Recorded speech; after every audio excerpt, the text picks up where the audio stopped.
Whether this is your first year, your last, or somewhere in between, you've probably walked through this building at least 100 times. But have you ever wondered what these walls used to look like, or what changes our school has gone through within the past few decades? Welcome to the last episode of my segment, Reading Through the Records, where I review archived articles of Hempfield's newspaper, The Flash. Today, let's discuss the renovations done in the 90s. Upon scrolling through the chosen issue for this episode from March of 1993, I found a whole page of articles about the upcoming renovations of the high school. New school on horizon. Asbestos removal to begin in June. There are many reasons for this latest renovation. Between Hempfield's ever-growing population, the harmful asbestos in the floors of our school, a renovation was long overdue. Hempfield opened in 1906 in a two-story building on Church Street.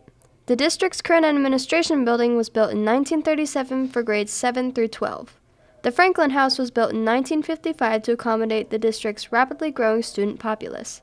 In 1962, the Buchanan House wing was added, and 1975 saw a new library and gymnasium. The ground was broken for our most impactful renovation in 1993. I discussed with Joanna Maley her experiences with the renovations as a Hempfield student from 1991 to 1995.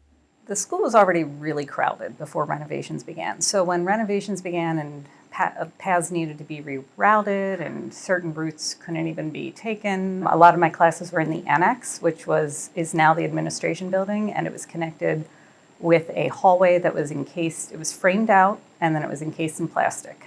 And it was a really long walk to go from Buchanan to the annex. It could take 10 minutes, especially with the congestion. One of the things about the old building was all of the windows could open in the classrooms. So that was really great because the temperature wasn't always easily controlled. And afterwards, I think they changed it so only a few windows could open, and that felt kind of stuffy to me. They also revamped the classrooms to have more access for technology. I remember it being kind of a big deal that there was like built-in projector. One of the things I liked about it, though, was the Performing Arts Center addition, and the art department itself got a really nice makeover. The new classrooms for art were really nice.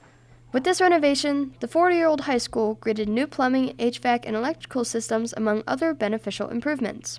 A new 3-story wing was added to provide 6 new FCS classrooms, 17 new science labs, a cafeteria to sit 825 students, a new tech lab, and other new facilities. The Hackman Auditorium was replaced with a new Performing Arts Center with a capacity of 1,300. The second floor of the Franklin side was connected to the third floor of the Buchanan side by a new corridor to improve the flow between classes. The original Hackman Auditorium was renovated to create space for the school's performative arts classes. The library saw an extension to house 50,000 volumes, a new media center, 2 classrooms, and a television studio, which is now the hub for Hempfield's developed communication and technology program. The goal of the school's current design was to create a community of department neighborhoods. This school has seen the world change through several generations of students. Over 100 years later, and this is where we stand. I hope you've learned something interesting from my segment. I'm Lizzie Pegg, and thanks for flashing back to the past with me.